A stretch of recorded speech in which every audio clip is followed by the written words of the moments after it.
I call the Kitty Hawk Town Council to order this Monday, January 6, 2020, Kitty Hawk Town Hall at 6 p.m.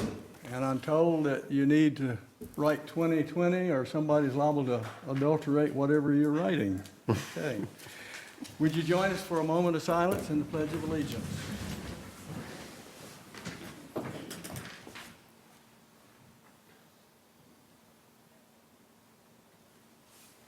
I pledge allegiance to the flag of the United States of America and to the republic for which it stands, one nation, under God, indivisible, with liberty and justice for all.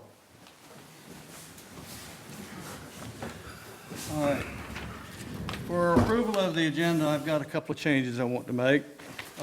First, I'm going to pull item 8A, which is the flood prevention call for hearing on the flood prevention ordinance. And the reason I'm doing that is once I got into that, once it was given to me, I realized that is a very complex, somewhat intrusive, and also expensive potential for property owners. It's just that simple. And we're kind of rushing into this for a different reason that just doesn't hold water for me, because this is important to the people. It'll be important to them for a long time, and it could be very costly to them. And to give you an example of how intrusive it can be, there is one passage in there that says if we passed it once a year, a government man can come walk on your property and has every right to do it. Now, I'm a Kitty Hawker, and I don't think as many people want government men walking on my property. No offense, Rob. So, and even though you can, you said we don't think we have enough people to do that, I'm not going to buy them to do that either. So that's one of the reasons I want to slow this down. Give the planning board plenty of time to do what they need to do, give us some good advice, and then we need to get out to the people how this impacts them, because most of us have been seeing that the county has been talking about, height, lowering it to 4 feet. We'd have to adjust for 3 or 4 feet, that sort of thing. This is way more than just that, all right? That's one thing. The other thing I want to add would be 9C, and it has to do with a possible library up in Southern Shores. And I received some information over the weekend that shows those folks are really going gangbusters, and they're going to ask or expect the towns of Kitty Hawk and Duck to go along with them. And they've reached a point where they've got a building and engineered plans. They still lack the Albemarle Regional Library system, which I'm not sure that's going to go well for them. But in any case, I need to hear from you folks, since I'm on that committee, and tell them if you're in favor of that or not, because they're proceeding as if maybe we are. So I'll be asking you later to tell me what to tell them, all right? So we're pulling 8A, we're adding 9C. And the last thing I'll say is we had a presentation to Public Works Supervisor Jamie Ewers, and he won't be with us tonight. So everything else should be the same. Do I hear an approval of the agenda as amended? So moved. Do I hear a second? Second. All in favor? Aye. Opposed? There are none. All right. First presentation is Planning Director Rob Testerman.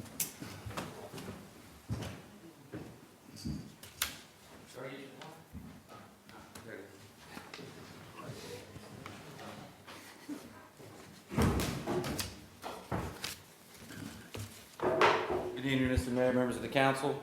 Rob Testerman came to the town of Kitty Hawk from the town of Cape Charles, Virginia in 2014. Rob is our Director of Planning and Inspections for the town and is an instrumental part of our staff here at Town Hall. Rob, I would describe as a quiet leader who is diligent and meticulous in his job duties. He's visited frequently by residents, homeowners, developers, on a daily basis that are in need of information, whether it be related to the land development regulations or the town code or floodplain management issues. Rob is constantly, he's constantly got people in and out of his office. He's a certified planner with the American Institute of Certified Planning, and he's also the town's certified floodplain manager for the town, which in turn allows the residents of our town to receive a reduced cost in their flood insurance rates, which he went out and took the test and was able to accomplish. He worked extremely hard at providing resolution that is satisfactory to all involved. I know there's times where you have policies and procedures, and sometimes you have to tell the people no, but there's not one person that's ever walked out of Rob's office that didn't think they were being treated fairly or weren't treated with respect. So Rob's a true professional. We appreciate him being a part of the town. We look forward to him being here for many years to come. He never complains. You'll never hear him say a whole lot, really. Only time he complains is when his dog keeps him up at night. So, Rob, we're fortunate to have you, and congratulations on 5 years of service, and we hope you stay another 5 or 15, whatever you'd like to do for now. So, appreciate it. Thank you, Rob. As long as you don't make me go on people's property one day. I want to add something, and it deals with this flood prevention ordinance. I was here in '07 when that particular iteration was given to us, and this one, the way it's broke down, laid out, it tells us all the options we need to know, who the options are from, what's new, what's old, what's changed. It's so far advanced from what we were dealing with as far as being able to judge. Thank you. It's a big help, and it'll be a big help going forward. It's the way it should be done. Thank you. Thank you, Rob. Thank you, Rob. All right.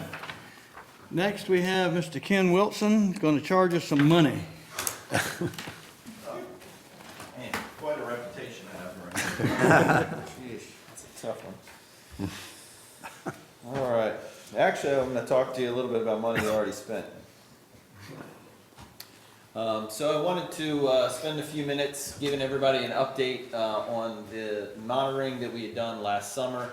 This was the second annual monitoring event that we had done for the Beach Nourishment Project that was done in 2017.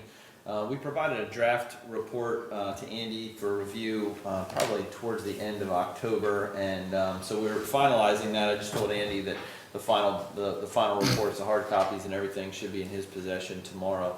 But it's a pretty big report. We go through a lot of analysis. There's a lot of numbers to get through it, but we tried to make these presentations sort of uniform from year to year so that you're used to looking at things in the same way, and it's a little easier to digest some of this information. So I just want to hit a few of the high points through here. We'll give you a little bit of the project background, show you some photos that I've taken over the last month or two in visits that I've been up here, talk a little bit about the general evaluation, then we'll go through some of these numbers, talk a little bit about the methods for some of the newer board members, just to let you know how this process works, and then we'll talk a little bit about next steps, schedules moving forward, and as we go, feel free to ask any questions. Don't feel like you have to sit on your hands until the very end.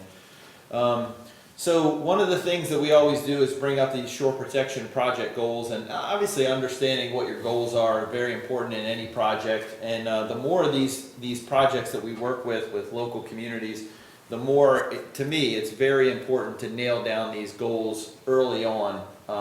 Working with the different towns up here in the Outer Banks, each one of them have different sets of goals, and it's really important for us to understand those goals. And once they're established, it's very good for us to be able to go back and say, all right, well, are we meeting those goals? So just for review, the goals of this Kitty Hawk project are to reduce the vulnerability of public infrastructure to storm-induced erosion, primarily the roads and utilities, reduce flooding in many of the non-ocean front areas throughout the town during ocean overwash conditions, including portions of NC 12 and Highway 158, and number 3, reduce the vulnerability of homes within the town that front the Atlantic Ocean and are exposed to wave events during nor'easters and other large storm events. So again, those are our project goals. This is just a snapshot. I think this is either figure 1 or figure 4 in the report. Just shows, a lot of times in the report it talks about these different stations that we monitor. As often as we possibly can, we also try to put some sort of a landmark in there. It gets boring reading those reports and always looking at these stationing numbers, so we try to include a crossroad or something in there as a landmark to better illustrate that. But the main portion there is the Kitty Hawk main fill, and then as most of you are aware, we had that smaller fill that was added at the end that was about 1,500 feet of Southern Shores. They paid for the material that was placed in that section, and then the 1,000-foot taper that was always going to be part of the project, which was basically slid up north of that fill section that we added for Southern Shores, and was placed further to the north. There was no taper section on the south end at Kill Double Hills because it just picked up into the Kill Double Hills project, which extended another 1.7 miles, I believe, to the south. So general evaluation. Like I said, we're with working with multiple towns. We're up here pretty frequently. These were some pictures that we took right after Dorian. Actually got to ride the beach with Willie shortly after Dorian. But this was just a picture of the pier looking south. Looked like it was in pretty good shape right after Dorian, September 11th. I was up here about 2 weeks ago. I didn't get up there today, but I was up here about 2 weeks ago, and some of that sand, it's a little bit thinner up in that section. There was a little bit of a scarp, but it looked like it was fairly local, just right there in front of the hotel. This was the area December 16th, so 3 weeks or so ago. This is around Eckner Street. The view, that's looking north, obviously. The view looking south looked very similar to that, very wide, flat beach there. You can also see on the left-hand side there the sand fence. I believe that's the second row of sand fencing that was placed there. So that sand fencing is working really well to help build that starter dune up the way it was intended. This is a shot right at Kitty Hawk Road looking north towards the Pelican House, the pink house out there on the beach. Again, this was about 3 weeks ago. Dune's looking really good. That vegetation is taking very well there. Just as sort of a flashback, we use this, we talk a lot about this presentation as we go professional meetings and things like that. We talk about these projects up here, very proud of those projects, but one of the before and after shots we always show them to show sort of the drama is this shot back in October 2015. So we're very pleased with the way things look right now. However, looking south from Kitty Hawk Road or from the bathhouse, a feature that should be familiar to folks that are familiar with that last shot that showed the collapsing road. There has been a migrating hotspot in and around that Kitty Hawk area. Before the project went in, it looked like it was right around the bathhouse, maybe just a little south of the bathhouse. For the last 2 years or so since that project went in, we haven't really seen any evidence of that hotspot reforming. But I'd say in the last month or so, we're starting to see a little scalloped out area. You can see a little bit of scarping in that dune there. We've got some good theories and reasons for why that occurs. We'll talk a little bit about the offshore contours in that area. I was just talking to the mayor a little bit about potential design aspects that we could do with that hotspot area. Really, at this point in time, all we could do was potentially maybe place some additional sand there. But it is something that we want to keep our eye on as we look into the future at the design of the next project. And then finally, these are some pictures that I took today. This is like at the very south end, looking at those last few houses right there from Sibern, looking south. Looks like, I don't know if the Public Works is putting up some more sand fencing down in that area. Looks like the posts have been set there. So a nice wide beach, but most of the dune has been wiped out from a couple of different storms in that area. So hopefully putting that sand fencing in the winter time will allow some of that dune to rebuild before we get into the calmer summer months. So as far as the actual nuts and bolts of the monitoring, the way that we do this are these repeated profiles.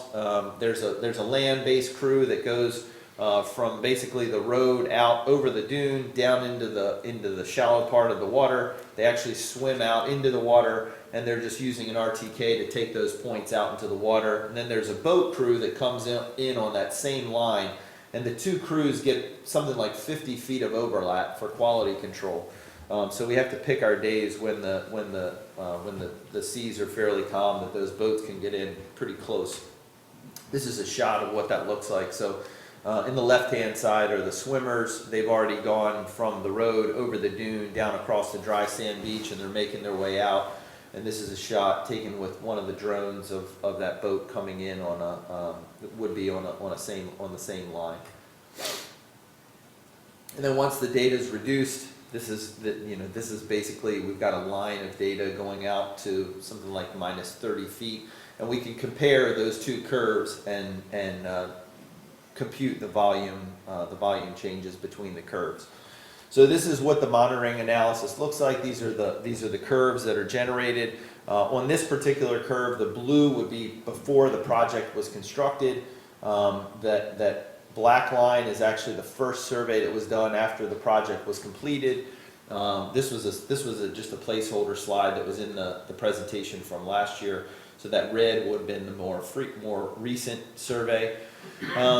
We're constantly changing the way that we present these graphics to make them a little bit more understandable to the general public. This is a new design that we came up over the last year.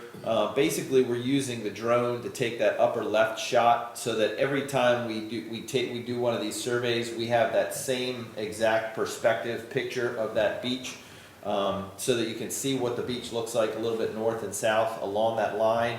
The map on the right is basically just to show in frame of reference of where this profile actually falls. While you're looking at the profile, you can see where it falls.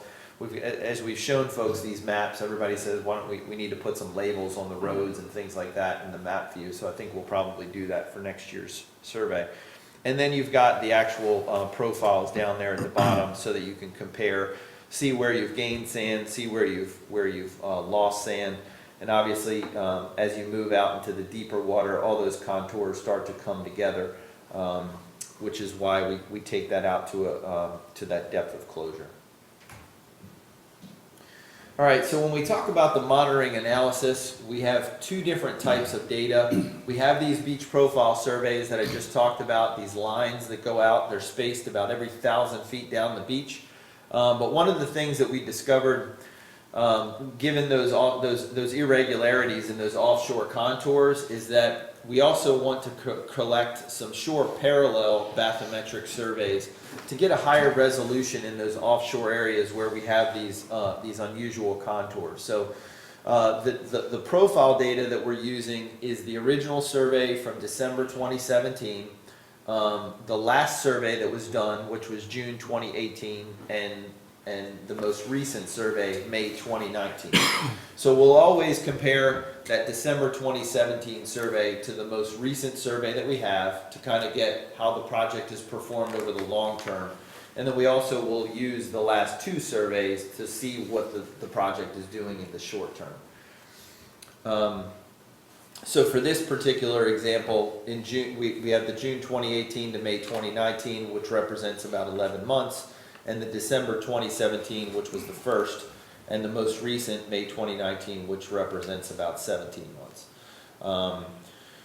If you read through that report, you'll see that we talk a lot about volumetric changes, which is really the way that we want to monitor these beaches, but we also talk about shoreline changes, which would be basically, if you think about the wet-dry line on the beach, whether that wet-dry line is moving landward, like you're losing beach, or whether it's moving seaward, like you're gaining beach.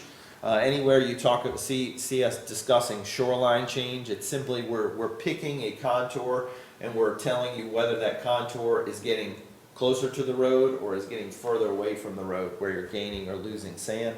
But the big thing that we spend most of our time talking about is that volume change.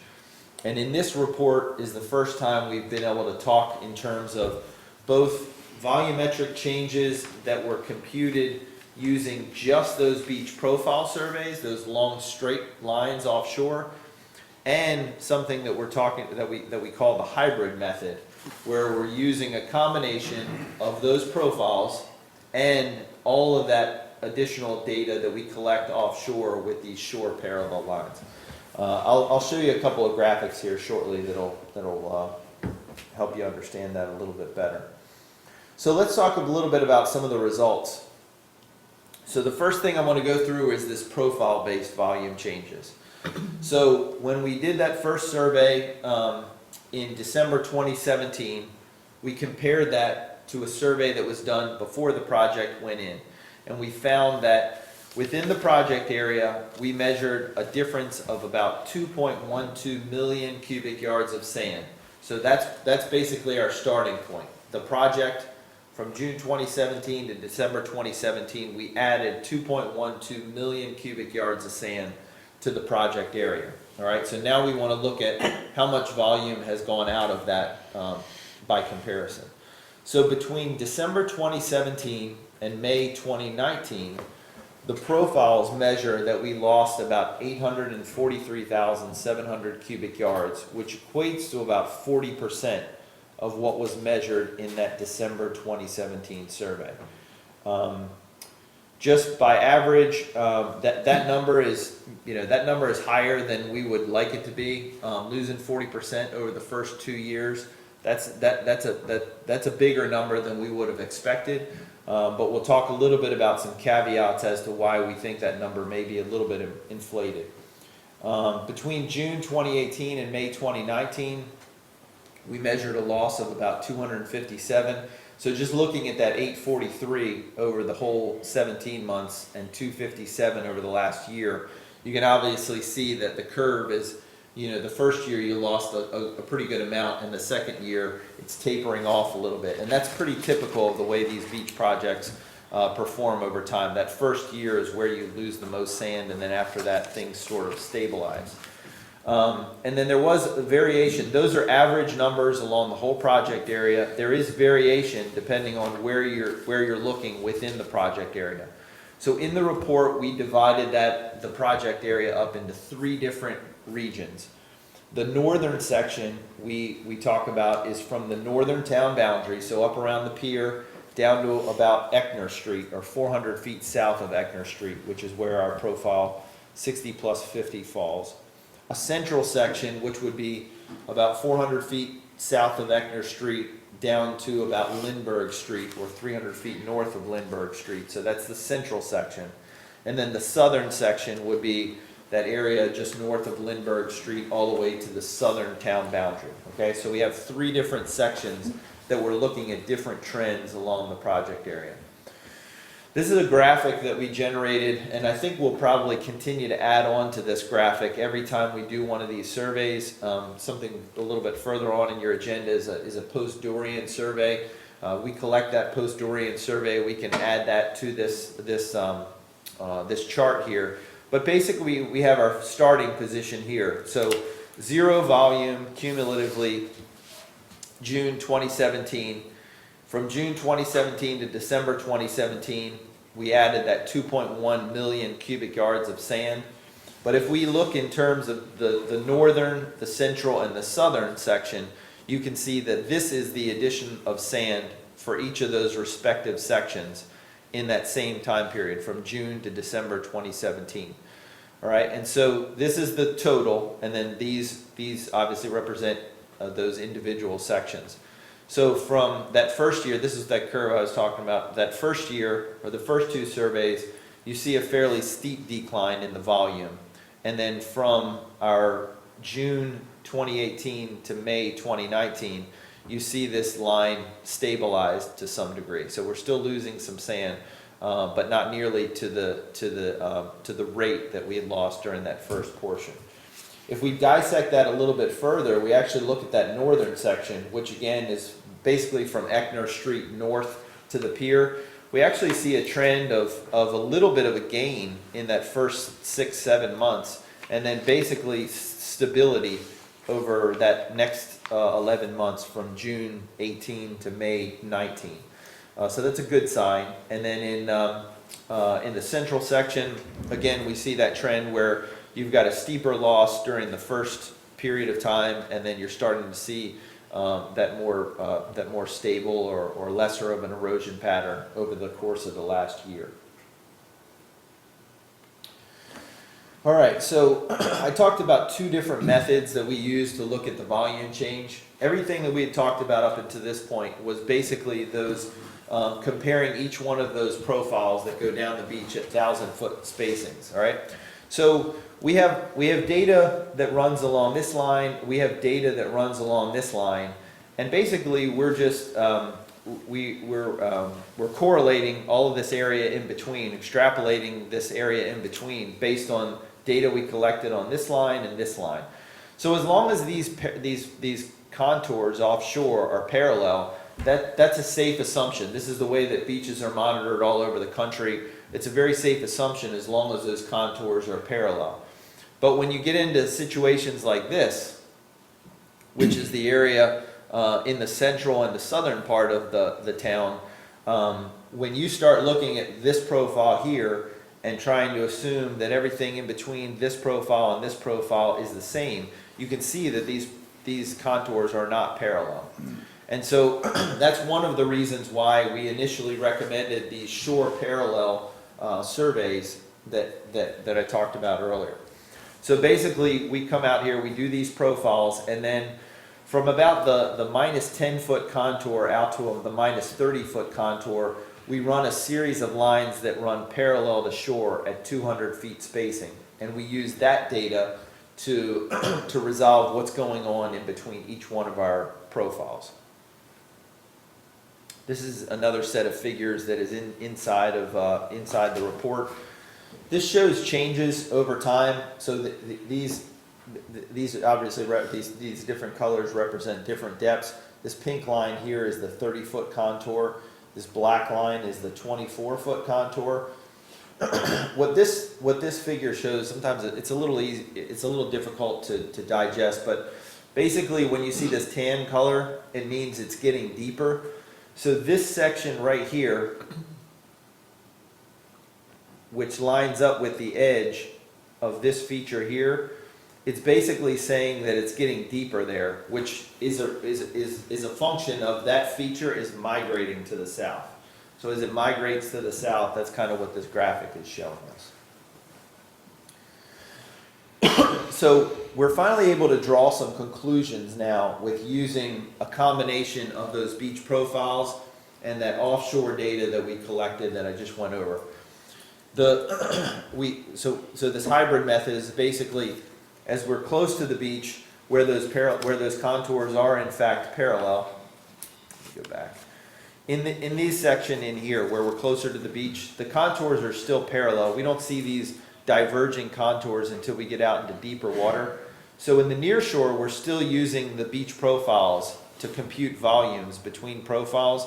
But as we get out here into these sections beyond 10, 12 feet of water, where these contours start to diverge, we're using that shore parallel, the lines that run parallel to shore, to do our volume computations. So initially, our analysis that we presented last year in 2018, we only had a small section that we were able to run this, what we're calling now the hybrid method, where we had offshore data and we had these profiles. And what we found is in that sample area, when we used all of the data combined, the volumetric change that we measured was about 32% less using this hybrid method, or 32% greater using the profile method in comparison. So in other words, whatever the volumetric change is, whether we're seeing a gain of volume or a reduction in volume, by only using those profiles, it's basically inflating your volumetric change by about 33%.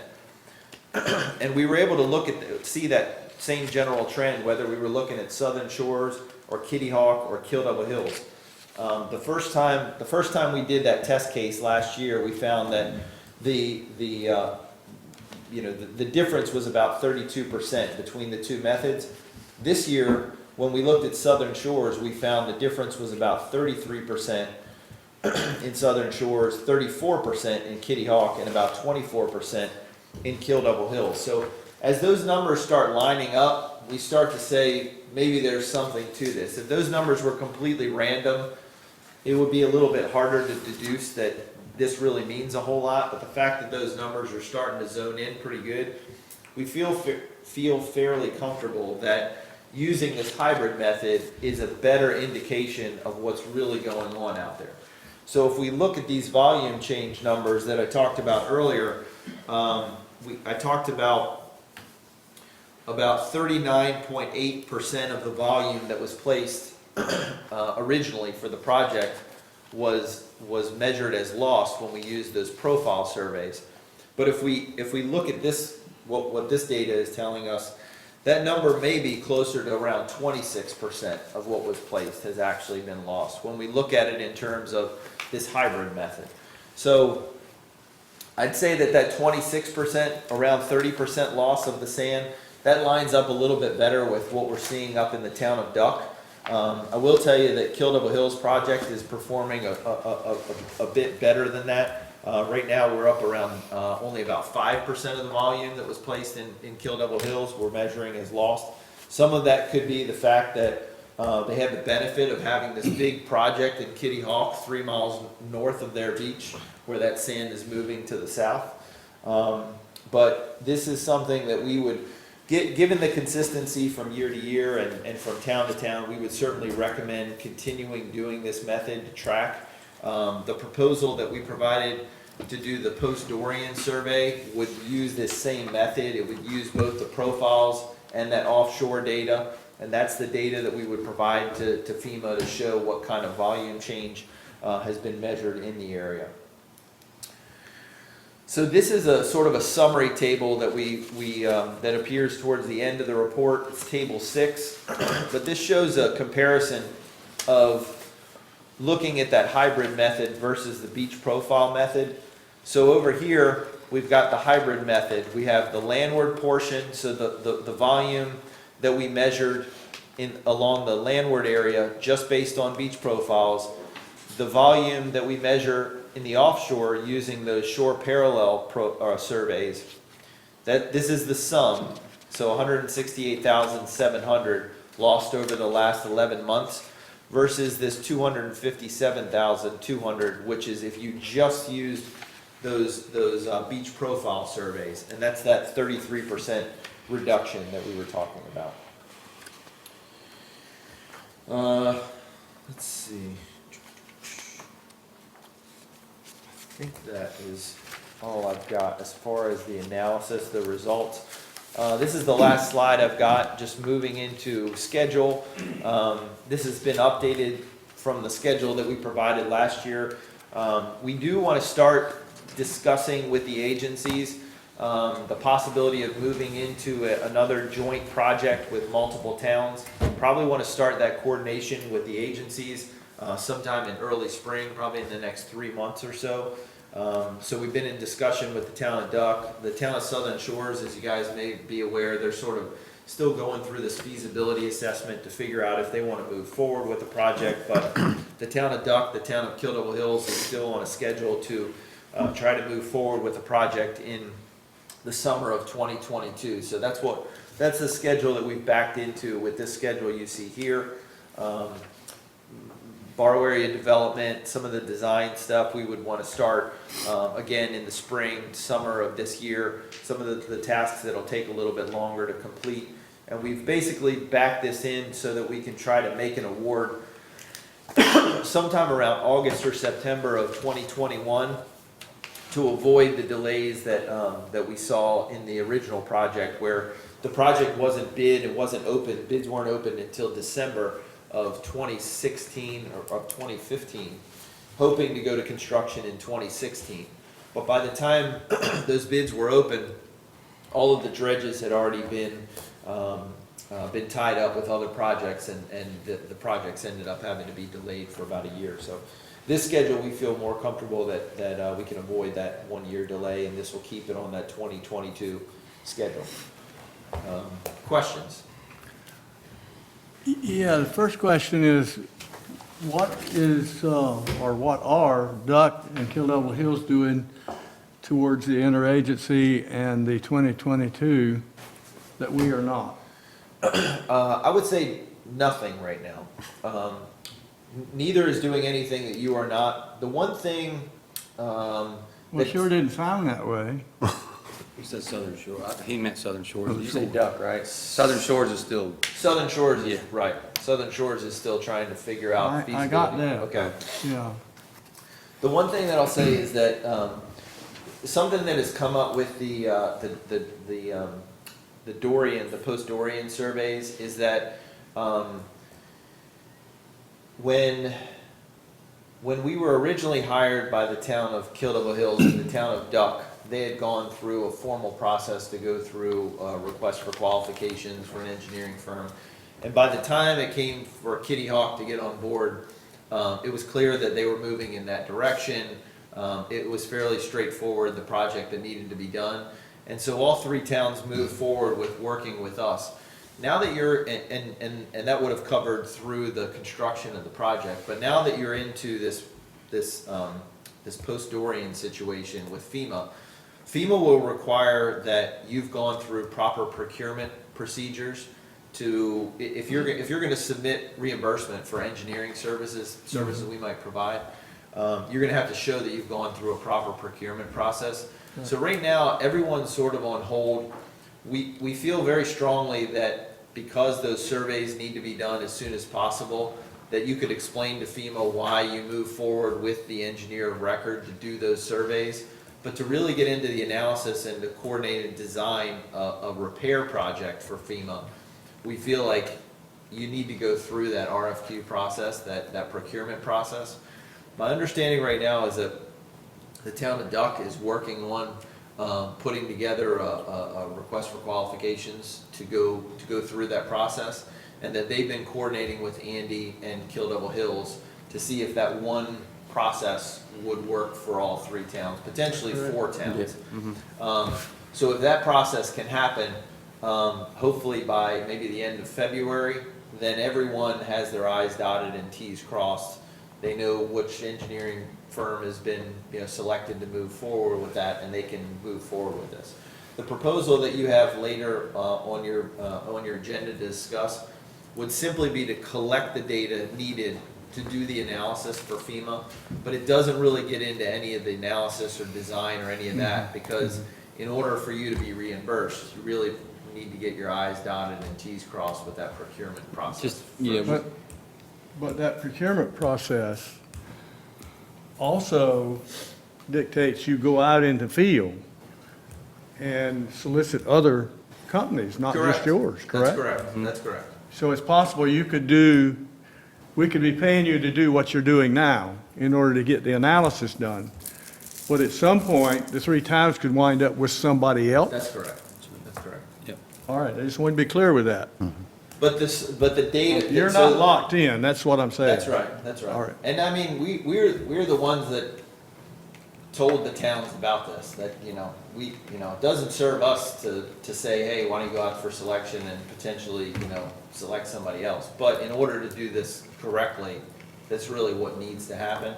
The data the proposal that you have in front of you to do the post-Dorian, whether you select another firm or not, that data will be provided to you on a hard drive or anything, and the other firm can do exactly what we could do with the analysis or design or whatever needs to be done. Okay, so let's move on to a couple other questions that came up.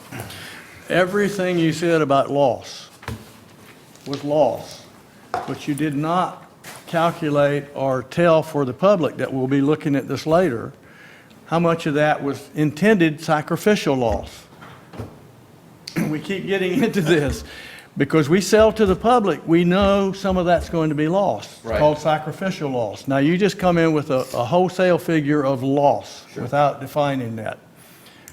Can you break that down a little bit so our public knows that some of that was expected? Sure. The sacrificial loss, that's a good question, I should have had that right. The sacrificial loss is about 30% of the volume that was placed. So if we're in that, 25, the first number that I talked about, 40%, that's why we're saying, to be 2 years into the project and be north of that number, even though this trend is showing that things are starting to stabilize, that still tells us that this next project could require more sand than, some of the projections of what the next project would require, which right now we're looking at 30 cubic yards a linear foot to be placed during this next project. But if we look at that other number that was something around 26%, we're still getting pretty close to that 30% number, where we're at the sacrificial. The idea is not after 5 years that there would be, we'd be back to this point down here on the graph. The idea is after 3 years, we're still gonna be up in this area, well ahead of where we were when we started this process, and we would just be placing that sacrificial sand back. But I believe off the cuff, that number is about 30% of the amount of sand that was placed out there. All right, then the next question that leads into that is the fact that in addition to the starter dune, which took some of that cubic yard that you're talking about, to build what we now have, which is built up quite a bit, if that holds true and stays in place, we don't have to do that again. So you're only putting the berm part out. Right. Is that correct? Correct, and that's why the original project, I believe, placed close to 90 cubic yards of material, cubic yards per linear foot along the beach. I think that was about the average along Kitty Hawk. The renourishment would be looking at placing around 30 cubic yards a linear foot. So again, about a third of the initial construction would go back out there. All right. I just want the people to know, because the Sure. way we sold this That's was, right. we understand certain things are Some going of to it will be happen. lost. What you see is different from what is actually there. Right. We've built a dune that we hope stays there. It's done exactly what we wanted it to do. Right. And that accounts for some of the sand that you may or may not have to put back. Yes. All right. That help? All right. I had another question, but I didn't finish it. It'll keep. I'm gonna stick around. I have one. Do you measure like how much sand would be like, I mean, going westward versus washing down the beach, like crossing into the highways or the dune being larger? Is that, when we talk of loss of this, like we said, when we're selling it to the public, is it all not there, or can it be up on this starter dune that has seemed to grow? Is that measured into the amount of sand lost, Yes. the growth of that dune? Yes, so Okay. each time they run that survey, especially in Kitty Hawk, they start right around where the road begins, and they would survey across any dune that's there, so they will capture all that volume. And then when we do these volume comparisons, they simply, the program goes to wherever there's overlap. So as long as they started at the road on both surveys, they'll capture all of that dune that's there as well. Okay, so that sand has been accounted for? Correct. Okay, correct. thank you. So there's been gains up in that area and losses in other parts of the offshore. Anybody else? Then I only have one more question. Sure. When you do this survey, after Dorian survey, we've been through a couple of storms, and they've had an impact. How are you going to convince us and FEMA that it was what was lost from Dorian versus what we've lost since then? Right. We talked a little bit about that with the town of Duck as well when they decided that they wanted to move forward with this. And one of the things that we haven't started looking at the actual data, but one of the concepts that we've looked at is because we've got the FRF data there, the wave data right there at the Field Research Facility Pier, we can take that wave data and we can look at the amount of wave energy basically that has occurred, that's impacted the beaches between this May survey and whenever this post-Dorian survey occurs, let's call it January. So we can see the amount of energy that was developed for each one of those storms, and we can try to deduce, okay, well, Hurricane Dorian was 50% of the energy that's impacted, or 30% of the energy that's been impacted. That's how we intend to come up with whatever change we see from May to now, and how we would convey that to FEMA as far as, well, how do you know that wasn't from that big nor'easter that hit, back in November? That will be the answer that we provide to them as to Okay. why we're not claiming that we want 100%. And whether or not they accept that That's right. is yet to be seen. Correct. They have a guy that works with a lot of the coastal towns, actually all over the southeast, but he's got a beach background. He understands how the systems work, And we've worked with him in other communities where there's a lot of back and forth with this guy. He's who FEMA is going to ultimately rely on to say, is this legitimate or not? But he's able to wrap his head around things like this, analysis like this, that we would present to him. Kind of speaks the language, so. Okay, now, when this first started, there was some talk that the state has some sort of possible source of funding for this and maybe others Correct. down the road. Have you followed up on that at all? Yeah, that came from some folks at the county. I know they were concerned about their Buxton project after Dorian, and they had gotten a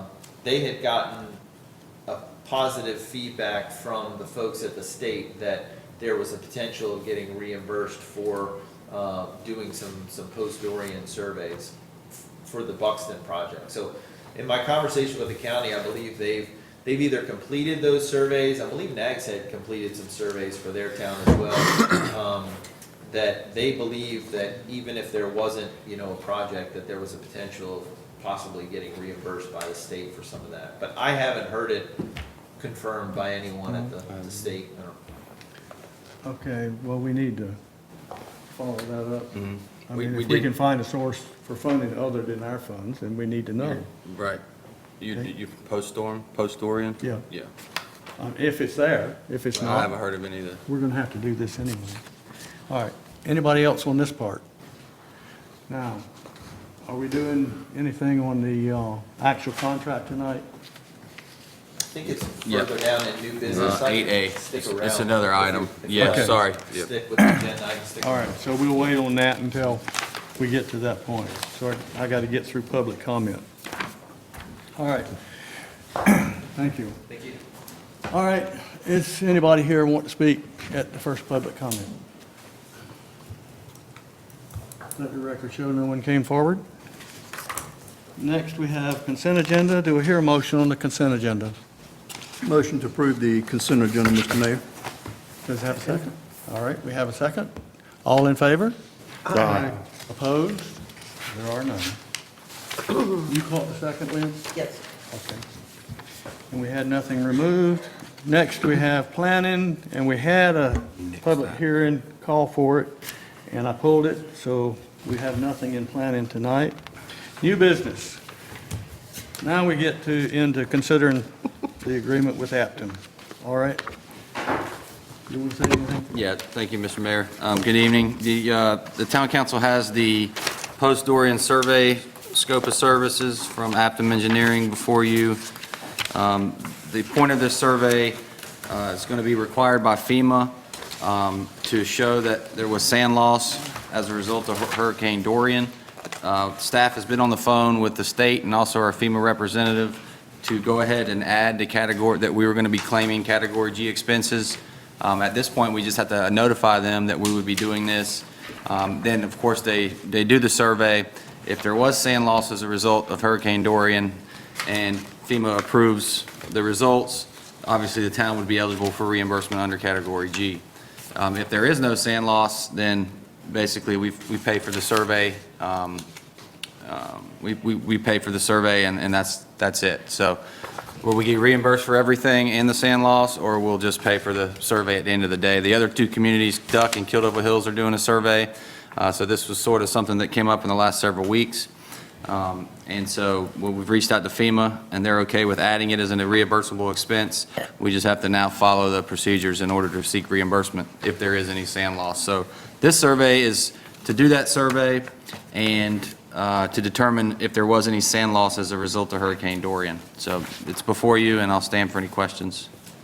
There is one thing I need to add, and that is, even if FEMA were to approve a set sum of money, that wouldn't happen until such time as we actually did renourishment, and then it would be deducted from the cost of that renourishment. That's correct. So you could, it's entirely possible, I guess, since we're 2 years out before we even do a renourishment, you could have multiple FEMA deductions in theory.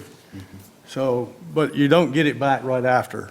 You get it back as you do your next nourishment. Correct, All yeah. right. They don't write, exactly. They don't write a check. As you do your next project, you would get reimbursement, so. All right, any questions? All right, somebody want to make a motion? Mr. Mayor, I'll make a motion to approve the After contract? Aptum contract for the beach survey, After Dorian. after Dorian Beach Profile Survey. Thank you. Second. All right, that work for you? Perfect. Okay, Second. any further discussion? All in favor? Aye. Opposed? There are none. Okay. Next, we have a Recreation Committee liaison appointment. Do I hear a nomination for that? Mr. Mayor, I make a motion to nominate Mayor Gary Perry to serve as Recreation Committee liaison until a successor is named. I'll second that. Oh, there it is. You didn't give me time to ask for any other nominations. Doesn't look like there's going to be any, so. Do I hear, okay? Yes, sir. Are there any opposed? Hearing none? Looks like I volunteered for something. All right, Mr. Manager, you got anything for us? Just one thing for the general public, we have our large item pickup will be February 10th, so, Excuse me, Gary. Oh, 9C? sorry. oh, 9C, I'm sorry. Yeah, you know, I put it up front, but not here. Thank you for catching that. No problem. Okay, what 9C is all about is the Southern Shores has a committee that's working to put a library, another branch library, in Southern Shores, basically to serve Duck, Southern Shores, Kitty Hawk, and whoever else may want to do it. The reason I'm asking this for your advice tonight is those folks on that committee are really working gangbusters. They've actually found a place for $1 a year rent for 10 years. They've got engineered plans for that place. They lack several steps, one of them being going to the county, the principal step being going to the Albemarle Regional Library System, which would have to approve it as well. The funding for the actual construction or redesign of the building that they've got in mind would have to be borne by the county or someone, and that someone is possibly us sharing into it. What I need to know, because they're going to try to present their presentation to their council tomorrow night, is are we in favor of putting money and effort for another library, or is Kill Devil Hill serve us satisfactorily? And if we're in favor of it, I need to tell these people. If we're not in favor of it, it's time for me, as a member of that committee, to say, folks, you don't have the vote in Kitty Hawk. So, Jeff, I'd like to start with you. First of all, I mean, I really would like to hear what everybody else is going to have to say. But I would have to see a bunch of the numbers and what percent or what they're asking Kitty Hawk. We have a lot on our plate right now with a lot of our stuff that we need right now. We have a police department that's in need of a higher ground, and we have a lot of stuff on our plate here. And this time right now, I don't think we have money to be throwing around with the nourishment project, getting ready to be at our doors again, and especially trying to find the money to do our police and EMT substation. So at this time right now, I think it's more important for the people in the town of Kitty Hawk for us to prioritize our what we already have in the plan. That's Yeah, I how will add to what you just said, that right now, they want to know if we kind of want it, but they're kind of going to lean on the county to do the funding. However, we all pay county taxes, so we're still paying.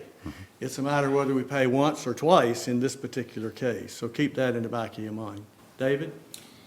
I tend to agree with Jeff. I mean, I think I need to know more about exactly what's going on with it. And I think we have things to do in Kitty Hawk, and I just don't know enough about it. Well, okay, think of it this way too. You have a library down in Kill Devil Hills, fully funded, documented, everything. You're gonna put one in Southern Shores. Do you think citizens Kitty Hawk really want and need that? So kind of look at it from that point of view too, when you're making your mind. Lynn? I personally don't think Kitty Hawk needs to stretch for this. They're saying they're going to have the lease space $1 a year for 10 years. What happens after 10 years? Do we want to commit Kitty Hawk to doing that? The personnel needs of a library.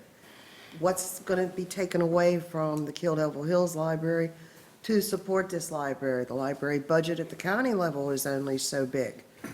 I'd hate to see Kill Devil Hills, which is a very nice functioning library with a lot of services, I'd hate to see them losing the penalty for Southern Shores. It's, even the furthest reach of Kitty Hawk is not that far away from Kill Devil Hills. And I would want to hear more from people in the town who are for it before I would be comfortable saying, sure, it would be great. So I'm going to reserve comment and saying, I don't think we need to stretch out to that. We've got our own infrastructure to get in place, and a library isn't part of our infrastructure right now. Okay, and you brought up another good point, and that is the Albemarle Regional Library System is allocated so much money, and the county gives them so much money, and they get it from other sources. That fund, and they came to one of our meetings, their representative did, and told us that their funding is being diminished, not increasing. Right. And to add something like this very likely would mean that they have to reallocate, take from one to put to another. So that's another source for you to think about and decide whether or not this is a good idea. Okay? Thank you for bringing that up. Craig? I think we've got a consensus here. There's a lot that I don't know. The gentleman came to speak to us a few meetings ago. Made some good points. You know, we talk about 80% of the people in favor of it. I'm not sure where that 80% came from. That's not what I'm hearing when I'm out in the public. Kill Devil Hills is a great library, just a few miles down the road. And I don't think we have the money at this time to invest in this project. I'm not in favor of it. All right, well, I tend to agree with everything you said. The information I've given you doesn't make me change my mind that this is necessary for Kitty Hawk, either an expenditure or access to library facilities. Do you want me to tell them that it doesn't look like the Kitty Hawk Town Council is in favor of this project? Yes, sir. Yes, We have consensus. yes, sir. Yes, sir. I'll pass that along. Thank you. When you get all of that? Okay. Now, am I ready for the manager? Yes, sir. Say it again, large item pickup, February 10th. Put out your large items, and our Public Works Department will be by to pick them up, put it along the curb. You can get on our website to see what we'll pick up curbside. That's all the comments I have this evening. A flyer went out about large item pickup. Kitty Hawk was not listed on that, and I'm wondering why. Was it just, Because we do our own, We've done our own now. Not going to be in, not a, if it was the Dare County one that you're talking about? Yeah, we used to do it twice a year, Yeah. and when we bought our own grapple truck, we I know we increased do it. ours, so we're not going to be involved in that anymore. We don't do any, we can put it, I think we put it in our newsletter. Yeah. And then our website. So yeah, that's a good point, though. It won't be no longer in the county's Great. publication. Great. Because we do it 4 times a year. We do it an extra, twice. We do it yeah. extra, so it would really confuse the issue if we tried to put And- 2 of them in and left 2. And that was a county notification. Really? Yep. Well, no, thank council, we bought that truck so we could do that kind of so we could do stuff. it. So Willie could do it. And it's really worked well for us. Mr. Attorney? Nothing for me, Mayor. Boy, it's good when you don't have a lawyer talking. It's always good. I know, my wife tells me the same thing. That's right. Council, Jeff, you got anything? Well, we always do it, but thanks staff, especially today, Melanie and everybody. I needed, I need a little bit of help today, and Rob, and I was able to lend everybody that helped me out today. It's nice to be able to come in here and have something you need some help with, and a friendly staff to help you with it. Thank you, guys. Appreciate it. David? My turn. Nothing?